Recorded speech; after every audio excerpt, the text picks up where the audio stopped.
Everyone, very good evening to all of you. आज के video में 10 और 11 जनवरी दोनों दिन के करंट अफेयर डिस्कस करेंगे। तो वीडियो थोड़ा सा लंबा होगा, जाहिर सी बात है, क्योंकि दोनों दिन के न्यूज़ हम लोग कवर करने वाले हैं। और करंट अफेयर की पीडीएफ स्टैटिक जीके के साथ आप मेरे टेलीग्राम ग्रुप से डाउनलोड कर सकते हैं। मेरे टेलीग्राम का ऑफिशियल लिंक वीडियो के डिस्क्रिप्शन में सबसे ऊपर आपको मिल जाएगा। सबसे पहले बात कर लेते हैं कल के क्वेश्चन की। मैंने आपसे सवाल ये पूछा था 9 जनवरी के वीडियो में कि पुलित्जर प्राइज जो है, जिसको हिंदी में पुलित्जर पुरस्कार बोलते हैं, ये कौन से देश से संबंधित है? तो दरअसल पुलित्जर प्राइज संबंधित है अमेरिका से। और इस अवार्ड की शुरुआत साल 1917 में पहली बार करी गई थी। ये अवार्ड 3 क्षेत्रों में दिया जाता है। पहली चीज तो पत्रकारिता के क्षेत्र में दिया जाता है। दूसरा ये अवार्ड दिया जाता है आपका लिटरेचर के क्षेत्र में। और तीसरा ये म्यूजिक कंपोजिशन के क्षेत्र में दिया जाता है। एक और सवाल पूछा जाता है कि इस प्राइज के साथ कितनी धनराशि दी जाती है? तो जिसको भी ये प्राइज मिलता है उसको कैश अवार्ड दिया जाता है 15,000 यूएस डॉलर का, 15,000 यूएस डॉलर। तो 1917 में स्थापना करी गई, 3 क्षेत्रों में दिया जाता है। और अमेरिका की कोलंबिया यूनिवर्सिटी इसे देती है, ठीक है। और कैश प्राइज अब आपको पता ही है। उम्मीद करता हूँ आप सभी फिट एंड फाइन होंगे, तैयारी आपकी अच्छी चल रही होगी। आप करंट अफेयर डेली के डेली प्रॉपरली, जो भी मैं आपको पीडीएफ देता हूँ टेलीग्राम पर, आप उसे ज़रूर डाउनलोड करके पढ़ा करें। यह आपके लिए हर एग्जाम के लिए बेनिफिशियल है।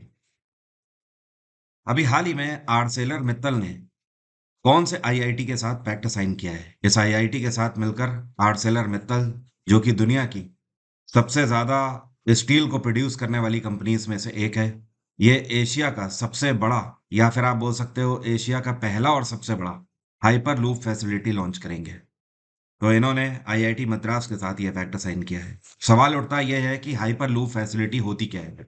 देखिए, किसी भी पैसेंजर को, व्यक्ति को, या फिर किसी भी कार्गो को, मतलब सामान को एक से दूसरी जगह पहुंचाने के लिए अभी तक हम कई तरीके से यूज करते हैं। जैसे कि हम हवाई यात्रा के थ्रू भी ऐसा करते हैं, हम वाटरवेज फैसिलिटी के थ्रू भी ऐसा करते हैं, मतलब पानी के रास्ते से, और हम रोड ट्रांसपोर्टेशन भी करते हैं। लेकिन हर जगह पर कहीं ना कहीं ट्रैफिक है, हर जगह पर ये चीज़ें डिलेड हो जाती हैं, ट्रांसपोर्टेशन डिलेड हो जाता है। तो देखिए, हाइपर लूप फैसिलिटी इसे बोलते हैं। ये एक तरीके का वैक्यूम पाइप होता है, इस तरीके से, ये जो आप, और इसमें अल्ट्रा हाई स्पीड कैटेगरी में इन वैक्यूम ट्यूब्स के अंदर से प्रोपल्शन सिस्टम के थ्रू पैसेंजर्स को या फिर किसी भी सामान को एक से दूसरी जगह तक बहुत तेजी के साथ भेजा जा सकता है, बिना किसी बाधा के। इसके अंदर अगर इन ट्यूब्स में आप देखोगे तो इस तरीके से यात्री बैठ पाते हैं। ये ट्यूब्स पहले ही अमेरिका में और यूरोप में कई जगहों पर चलाई जा चुकी हैं, ठीक है। अब ये भारत में भी आ जाएगी बहुत ही जल्द। आर्सेलर मित्तल ने इसका काम शुरू कर दिया है आईआईटी मद्रास के साथ मिलकर। वियतनाम की एक कंपनी है, ये ऑटोमोबाइल कंपनी है जिसका नाम है विनफास्ट। तो इन्होंने फैसला लिया है कि ये भारत के एक राज्य में अपना इलेक्ट्रॉनिक व्हीकल का मैन्युफैक्चरिंग प्लांट स्थापित करने जा रहे हैं। तो ये कौन सा राज्य है जहां पर $2 बिलियन का इन्वेस्टमेंट विनफास्ट करेंगे? तो इन्होंने फैसला लिया है कि ये तमिलनाडु के अंदर अपना नया प्लांट स्थापित करेंगे। और इस प्लांट की जो कैपेसिटी होगी, ये per year 1.5 lakh electronic vehicles, या फिर आप बोल सकते हो 1.5 लाख इलेक्ट्रॉनिक कार्स बनाने का काम करेगा इनका ये कारखाना।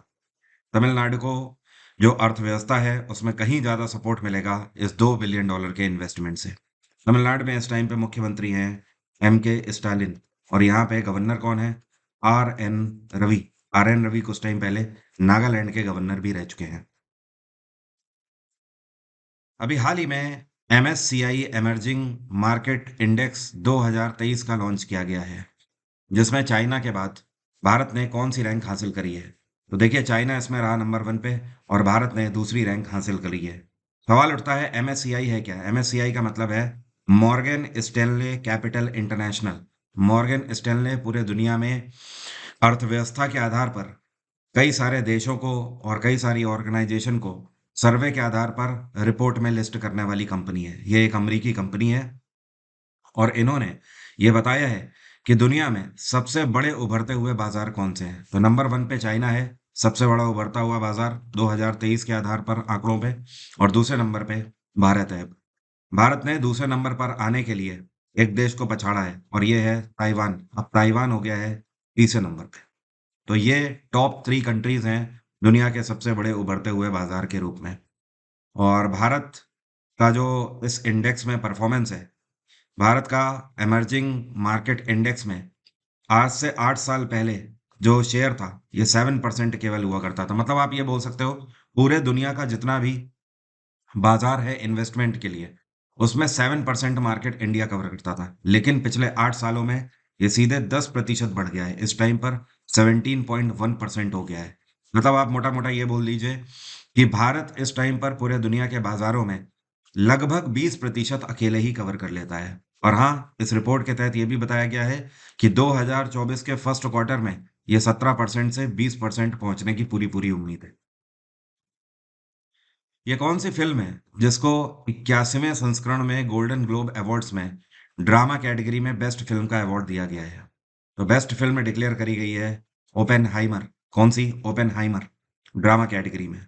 इसके अलावा बेस्ट एक्ट्रेस का अवार्ड किसको दिया गया है? तो आप ध्यान रखना, इनका नाम है लिली ग्लैडस्टोन। Lily Gladstone. और ये जो आपको पिक्चर में दिखाई दे रहे हैं, ये एक हॉलीवुड अभिनेता हैं और इनका नाम क्या है? यहाँ पर मैं लिख देता हूँ, सिलियन मर्फी। क्या नाम है? Cillian Murphy. और इन्होंने काम किया है ओपेनहाइमर में, तो इनको बेस्ट एक्टर का अवार्ड दिया गया है। इस मूवी को बेस्ट ड्रामा कैटेगरी फिल्म का अवार्ड दिया गया है। और लिली ग्लैडसन को बेस्ट एक्ट्रेस का अवार्ड दिया गया है। इस बार के गोल्डन ग्लोब विनर्स में सारी कैटेगरीज जो कि मैंने पीडीएफ में आपको दिखा दी हैं, इसमें करीब करीब 15 अवार्ड्स दिए गए हैं। वो सारे मैंने पीडीएफ में डाल दिए हैं, तो आप पीडीएफ जरूर एक बार देख लीजिएगा। ये कौन है जिनके द्वारा नई दिल्ली में नेशनल पैक्स मेगा कन्क्लेव का आयोजन किया गया है? तो इस बार नेशनल पैक्स मेगा कन्क्लेव की मीटिंग का आयोजन नई दिल्ली में home affairs minister Amit Shah के द्वारा किया गया। इन्होंने इस मीटिंग को लीड किया। यहाँ पर पैक्स का मतलब क्या है? देखिए, पैक्स का मतलब है P for primary, A for agriculture, C for credit and S for societies. इसका मेन उद्देश्य ये है कि भारत में जो एग्रीकल्चर सोसाइटीज हैं, उनको प्रधानमंत्री भारतीय जन औषधि केंद्र के अंतर्गत जोड़ने। भारत सरकार पूरे भारत भर में हर एक डिस्ट्रिक्ट में प्रधानमंत्री जन औषधि केंद्र खोलना चाहती है। इस पर्टिकुलर योजना के अंतर्गत आपको नॉर्मली जो दवाएं मेडिकल स्टोर पे मान लीजिए 100 रुपए की मिल रही हैं, इन जो जन औषधि केंद्रों में ये दवाएं 20 से 25 रुपए की केवल आपको मिल जाती हैं। जी हाँ, इतना ज्यादा फर्क ये बिलो पॉवर्टी लाइन के लिए है, जो गरीबी रेखा से नीचे के लोग हैं उनके लिए। और ये दवाएँ बिल्कुल सेम होती हैं, डिट्टो। ऐसा मत समझिएगा कि ये दवाएँ किसी और कैटेगरी की होंगी या फिर कोई कम अच्छी कंपनी से बना रही होगी। सेम दवा, जैसे मान लीजिए कि कॉम्बीफ्लेम है, तो कॉम्बीफ्लेम जो कंपनी बना रही है, जैसे मान लीजिए सिप्ला कंपनी का कोई कैप्सूल है, कोई भी जो कि बाजार में उपलब्ध है 100 रुपए का, वो यहाँ पर 20 से 25 रुपए में मात्र आपको मिल जाता है। और ये जो कैटेगरी है, इसमें 2000 तरीके की दवाएं शामिल करी गई हैं और 300 से ज़्यादा ऐसे प्रोडक्ट्स जो कि सर्जरी में यूज़ किए जाते हैं, मतलब ऑपरेशंस वगैरह में। भूपेंद्र यादव कौन है, आपको पता है? ये एनवायरनमेंट मिनिस्टर हैं। इनके द्वारा एक किताब अभी लॉन्च करी गई है और ये किताब प्रधानमंत्री नरेंद्र मोदी के ऊपर है। इसका नाम क्या है? तो इस किताब का नाम है मोदी एनर्जाइजिंग अ ग्रीन फ्यूचर। इस किताब के अंदर प्रधानमंत्री नरेंद्र मोदी के कार्यकाल में पीएम नरेंद्र मोदी के द्वारा जो जो भी फैसले लिए गए हैं ग्रीन एनर्जीज को लेकर, मतलब सोलर एनर्जीज को प्रमोट करना, विंड एनर्जीज को प्रमोट करना, पर्यावरण को बचाने के लिए जो जो भी प्रयास किए गए हैं, वो सारी चीजें इस किताब में कंपाइल करी गई हैं। इस किताब को छापने वाली जो प्रेस है, इसका नाम है पेंटागन। पेंटागन ने इसको छापा हुआ है। अभी हाल ही में भारतीय रेलवे बोर्ड के नए सेक्रेटरी के रूप में किसको अपॉइंट किया गया है? तो जो आपको पिक्चर में दिखाई दे रही हैं, ये 1987 बैच की आईआरपीएस अधिकारी हैं और ये रेलवे बोर्ड में अब नई सेक्रेटरी के रूप में अपॉइंट करी गई हैं। नाम है इनका अरुणा नायर। तो इम्पोर्टेंट अपॉइंटमेंट है, ये आप ध्यान रखें। इससे पहले ये रेलवेज एंड आईटी मंत्रालय में काफ़ी सारे पदों पर एक्सपीरियंस रखती हैं। और इसके अलावा दो और अपॉइंटमेंट आपको ध्यान रखने हैं। ये जो सतीश कुमार हैं, इन्होंने रेलवे बोर्ड के ट्रैक्शन मैनेजमेंट में मेंबर का पद धारण किया है। इनको ट्रैक्शन बोर्ड में मेंबर का रूप अपॉइंट किया गया है। और इसके अलावा एक और अपॉइंटमेंट आपको ध्यान रखना है। इनका नाम है सीमा कुमार। सीमा कुमार, इन्होंने भी चार्ज संभाला है रेलवे बोर्ड के ऑपरेशन एंड बिजनेस कैटेगरी में मेंबर के रूप में। भारतीय रेलवे बोर्ड की स्थापना कब करी गई थी? 1853 में इंडियन रेलवे की स्थापना हुई थी, डलहौजी के टाइम पीरियड पे, और रेलवे का हेडक्वार्टर है नई दिल्ली। अभी ये कौन है जिनको वर्ल्ड ट्रेड ऑर्गेनाइजेशन में भारत की तरफ से परमानेंट मिशन ऑफ इंडिया में एम्बेसडर के रूप में अपॉइंट किया गया है? मतलब आप ये बोल सकते हो वर्ल्ड ट्रेड ऑर्गेनाइजेशन में ये भारत को रिप्रेजेंट करेंगे। तो ये सीनियर आईएएस अधिकारी हैं सेंथिल पांड्यान। क्या नाम है? सेंथिल पांड्यान। और ये यूपी कैडर के अधिकारी हैं, साल 2002 बैच के। और करंट टाइम पे ये उत्तर प्रदेश के एक्साइज कमिश्नर के रूप में अपॉइंटेड हैं लखनऊ में ही। लेकिन अब ये वर्ल्ड ट्रेड ऑर्गेनाइजेशन में डायरेक्टली भारत को रिप्रेजेंट करेंगे। डब्ल्यूटीओ जिसकी स्थापना 1995 में करी गई थी, इसका हेडक्वार्टर है जिनेवा। और डब्ल्यूटीओ की प्रेसिडेंट कौन है? ये नाइजीरियन अर्थशास्त्री हैं और इनका नाम है गोजी ओकोंजो इवेला। क्या नाम है? Goji Okonjo Iweala. और 2 साल पहले करीब इनका अपॉइंटमेंट हुआ था, तब से अभी तक ये डब्ल्यूटीओ की प्रेसिडेंट है। क्या आप बता सकते हो वर्ल्ड ट्रेड ऑर्गेनाइजेशन के कितने मेंबर कंट्रीज हैं पूरे दुनिया में? इस टाइम पर 164 देश इसके मेंबर हैं। नितिन गडकरी जो कि हाईवे मंत्रालय संभालते हैं और परिवहन मंत्रालय आप जिसे बोल सकते हो, इन्होंने केरल में कितने किलोमीटर के नेशनल हाईवे प्रोजेक्ट्स लॉन्च किए हैं? तो नितिन जयराम गडकरी ने अभी केरल में 105 किलोमीटर हाईवे के नए प्रोजेक्ट्स लॉन्च किए हैं। Total 12 national highway project launch किए गए हैं और जिनकी लंबाई टोटल मिलाकर 105 किलोमीटर होगी। इसके लिए 1464 करोड़ की धनराशि आवंटित करी गई है। मतलब आप ये बोल सकते हो केरल के अंदर एक से दूसरी जगहों को जोड़ने के लिए 12 नए नेशनल हाईवेज बनाए जाएंगे और जो कि 105 किलोमीटर लंबे होंगे और करीब करीब 1450 करोड़ की मदद से इन्हें बनाया जाएगा। केरल में मुख्यमंत्री हैं पिनाराई विजयन और यहाँ के गवर्नर हैं आरिफ मोहम्मद खान। और नितिन गडकरी की कॉन्स्टिट्यूएंसी क्या है? इनकी कॉन्स्टिट्यूएंसी है नागपुर। नागपुर। अमेरिका का जो बैंक है जिसे फेडरल रिजर्व बैंक के नाम से जाना जाता है, तो इसके बोर्ड ऑफ डायरेक्टर्स में क्लास सी डायरेक्टर के रूप में किस भारतीय को अपॉइंट किया गया है? तो ये भारतीय मूल के अमेरिकी हैं और इनका नाम है राजीव शाह। और राजीव शाह इससे पहले काफी रिच एक्सपीरियंस रखते हैं बैंकिंग सेक्टर में। इसके अलावा ये यूएस एड में भी हेड के रूप में अपॉइंटेड रह चुके हैं। इतना ही नहीं, ये रॉक फेलर फाउंडेशन में भी प्रेसिडेंट की भूमिका में हैं इस टाइम पे। तो अब ये फेडरल रिजर्व बैंक में क्लास सी डायरेक्टर के रूप में अपॉइंट किए गए हैं। ये इंपॉर्टेंट न्यूज इसलिए है क्योंकि राजीव शाह भारतीय मूल के हैं। फेडरल रिजर्व बैंक की स्थापना 1914 में करी गई थी। इसका हेडक्वार्टर है न्यूयॉर्क और इसके प्रेसिडेंट हैं जॉन सी विलियम। क्या नाम है? John C William. Earth rotation day कौन से दिन मनाया जाता है? हिंदी में बोलें तो पृथ्वी का घूर्णन दिवस, क्योंकि हम सभी को पता है जो पृथ्वी है हमारी वो अपनी एक्सिस पर घूमती है। तो ये दिवस 8 जनवरी को हर वर्ष मनाया जाता है। और आपको ये पता होना चाहिए 470 बिफोर क्राइस्ट में करीब करीब जो ग्रीक्स हुआ करते थे, इन्होंने ये पहली बार क्लेम किया था कि जो पृथ्वी है ये अपनी धुरी पर घूम रही है। ठीक है। लेकिन बाद में 1851 में काफी बाद फ्रांस के एक फिजिसिस्ट हुआ करते थे जिनका नाम था लियोन फोकलोट। लियोन फोकलोट। इनके द्वारा पेंडुलम की मदद से यह दर्शाया गया कि जो दुनिया है ये घूम रही है। यह कौन सी कंपनी है जिसने अभी हाल ही में कृष्णा और गोदावरी नदी का जो बेसिन है बे ऑफ बंगाल में, यहाँ पर डीप वाटर ब्लॉक में पहली बार ऑयल प्रोडक्शन किया हुआ है? मतलब जमीन से इन्होंने तेल निकाला है। तो ये है ONGC, oil and natural gas corporation of India. इसकी स्थापना 1956 में करी गई थी। इसका हेडक्वार्टर है नई दिल्ली और इसके सीईओ हैं अरुण कुमार सिंह, एके सिंह। अब समझिए डीप वाटर ब्लॉक कैटेगरी होती क्या है। यहाँ पर समझिए भारत का ये मैप है, ठीक है। ये आ रही है ऊपर से गोदावरी नदी त्र्यंबकेश्वर से निकल के और बे ऑफ बंगाल में गिर रही है ऐसे करके, ठीक है। ये नीचे आ रही है कृष्णा। कृष्णा नदी महाबलेश्वर से निकल के ऐसे जाकर ये भी गिर रही है बंगाल की खाड़ी में। तो गोदावरी और कृष्णा के बीच में ये वाला जो समुद्र वाला हिस्सा है, यहाँ पर ओएनजीसी के द्वारा पानी के अंदर ड्रिल करके तेल निकाला गया है। ओके।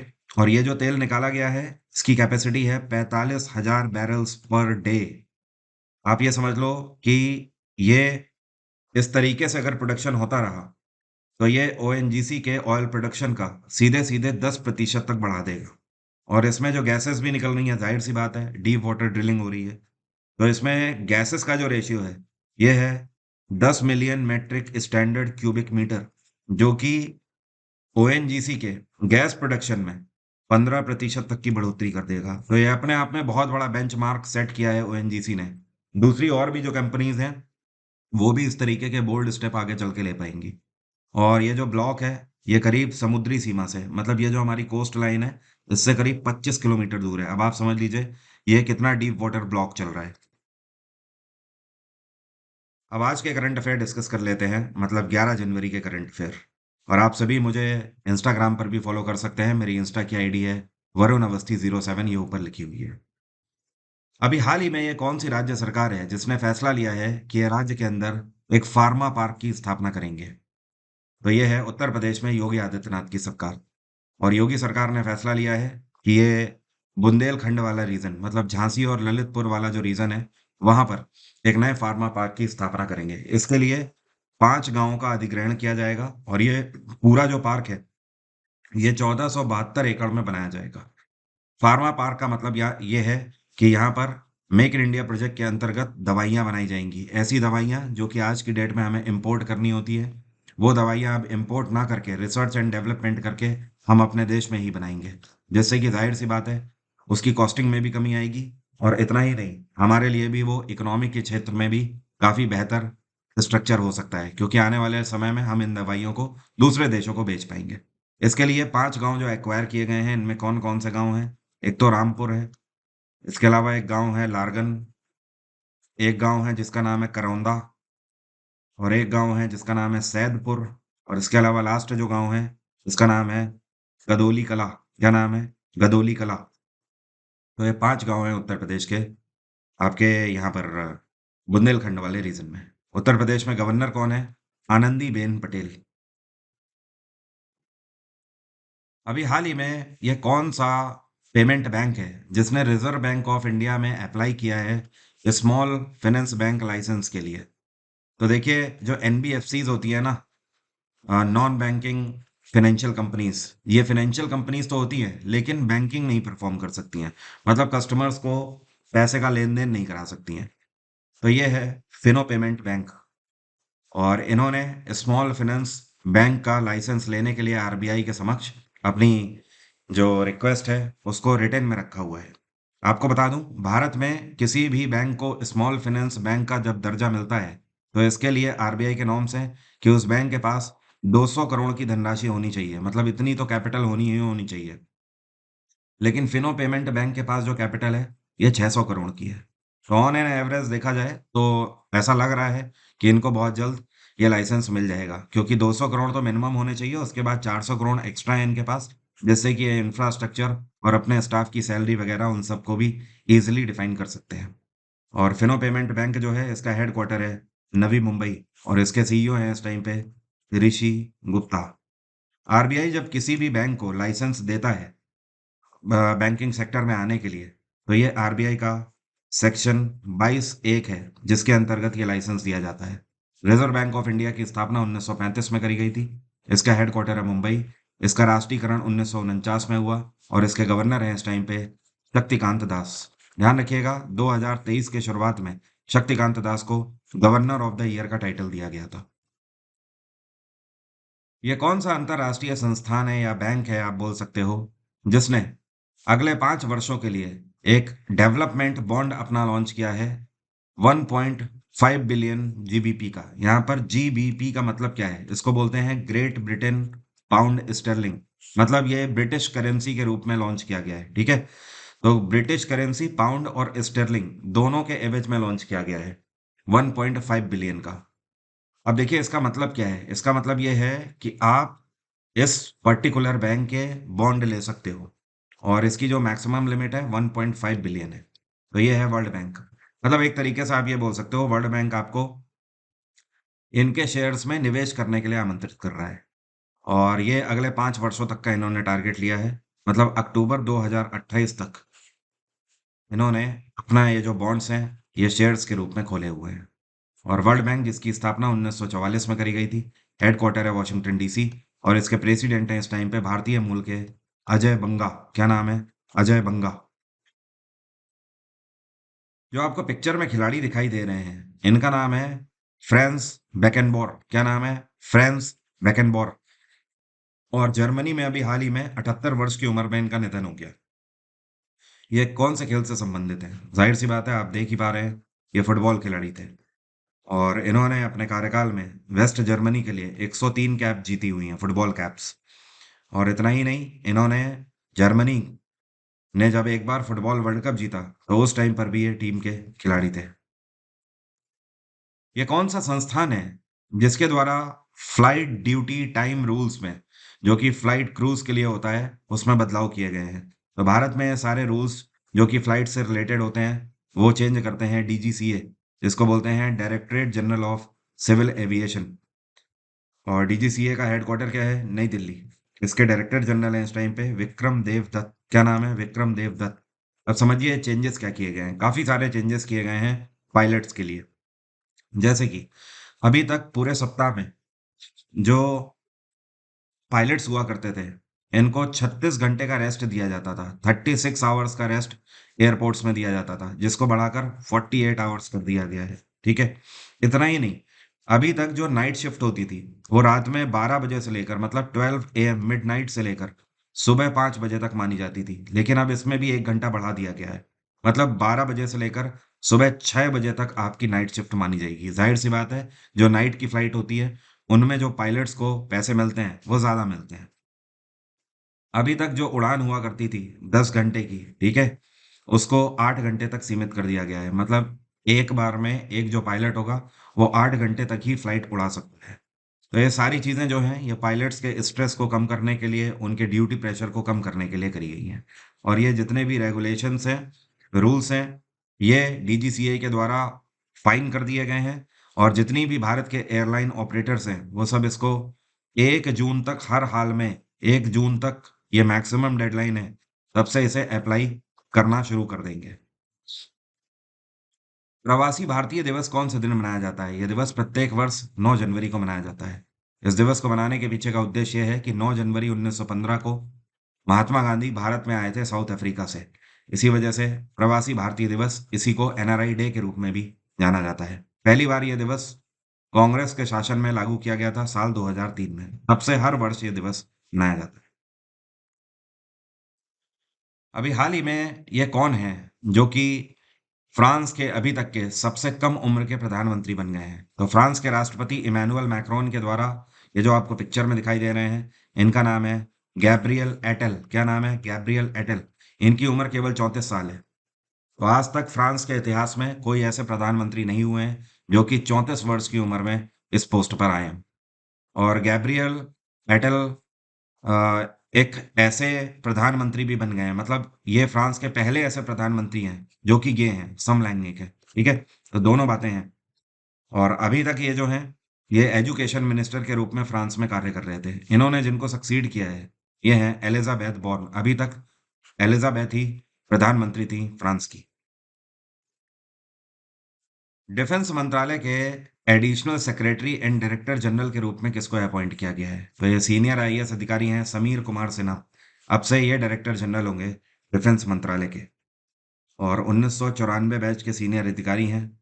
और इनका जो कैडर है ये आसाम मेघालय कैडर है।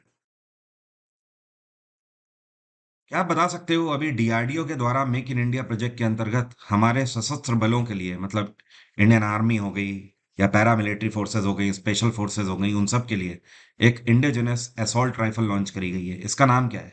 इसका नाम है उग्रम। क्या नाम है? उग्रम। और उग्रम का मतलब क्या है? संस्कृत में उग्रम और हिंदी में उग्र इसे बोलते हैं, मतलब जिसे आप अंग्रेजी में बोलते हो एग्रेसिव। तो जाहिर सी बात है, इस असॉल्ट राइफल के नेचर को देखते हुए इसका नाम रखा गया है उग्रम। और इसकी जो खास बात है, ये इसका है कैलिबर। इसका कैलिबर है 7.62 × 51 mm का इसका कैलिबर है।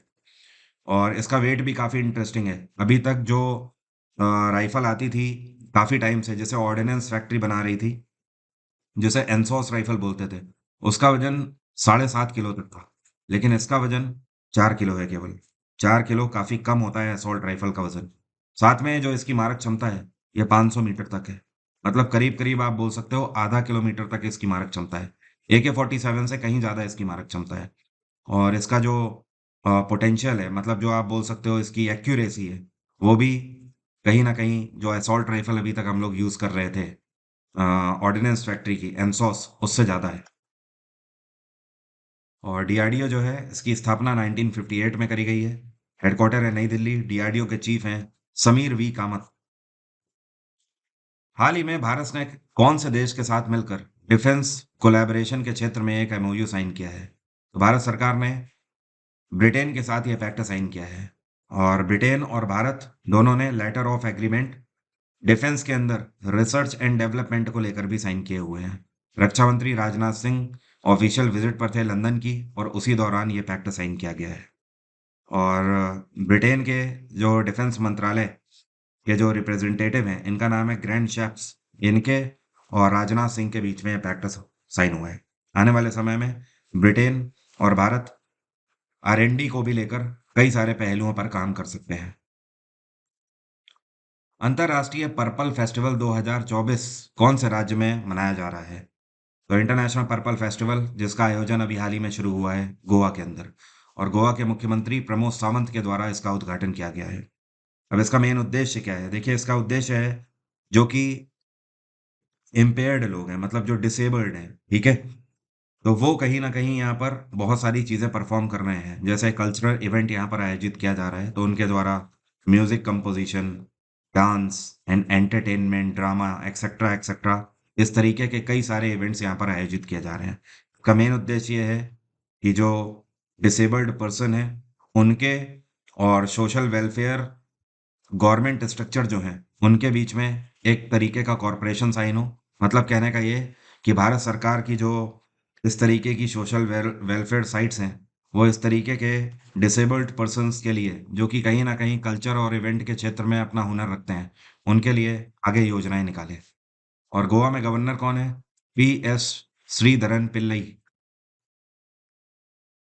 ये कौन सा देश है जिसने अभी हाल ही में टॉप किया है श्रीलंका के 2023 के पर्यटन में सबसे ज्यादा तौर पर भाग लेने के लिए? मतलब आप ये बोल सकते हो 2022 से 23 के सत्र में श्रीलंका में जितना भी पर्यटन हुआ है उसमें से सबसे ज्यादा पर्यटन कहाँ से हुआ है? मतलब सबसे ज्यादा लोग श्रीलंका में घूमने कहाँ से गए हैं?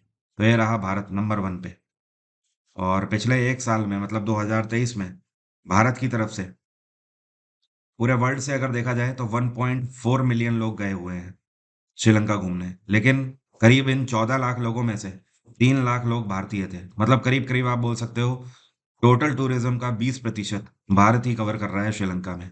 तो इससे भारत और श्रीलंका के बीच में जो ट्रेड रिलेशन है, ये आने वाले समय में और भी मजबूत हो रहे हैं। दूसरे नंबर पे रशिया रहा है, रूस। रशिया से देखा जाए तो करीब 2 लाख लोगों ने श्रीलंका की यात्रा करी है पिछले वर्ष में और ये श्रीलंका की इकोनॉमी के लिए काफ़ी बेहतर पहलू है। आपको बता दूं साल 2022 में श्रीलंका ने जो पर्यटन से पैसे कमाए थे वो थे 1.1 बिलियन डॉलर।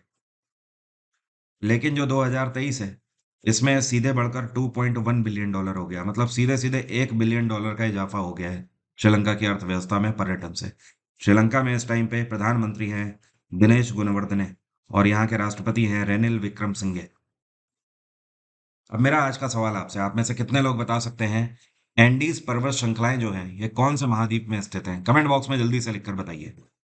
2024 के किसी भी एसएससी एग्जाम की अगर आप तैयारी कर रहे हैं या फिर किसी भी स्टेट के एग्जाम की तैयारी कर रहे हैं तो एग्जाम इंजन एप्लीकेशन में आप मेरा जीएस जीके का फाउंडेशन बैच अवेल कर सकते हैं।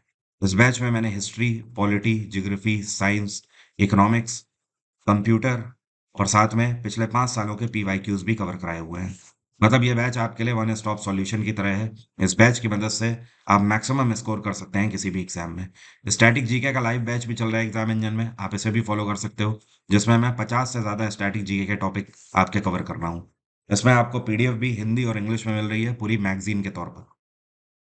और आप सेपरेट बैचेस भी अवेल कर सकते हैं जैसे कि सिर्फ हिस्ट्री, सिर्फ पॉलिटी, ऐसे कई सारे ऑप्शंस अवेलेबल हैं। अगर आपको डिस्काउंट चाहिए एग्जाम इंजन पे तो sscgsguru@gmail.com पर आप हमें मेल करिए अपने कॉन्टैक्ट नंबर के साथ। आपको जो सा बैच चाहिए आप उसमें बताइए, हमारी टीम आपको डिस्काउंट प्रोवाइड करा देगी। आज की बात यहीं तक रहेगी। Thank you so much, have a nice day, take care, bye bye, आपका दिन मंगलमय हो।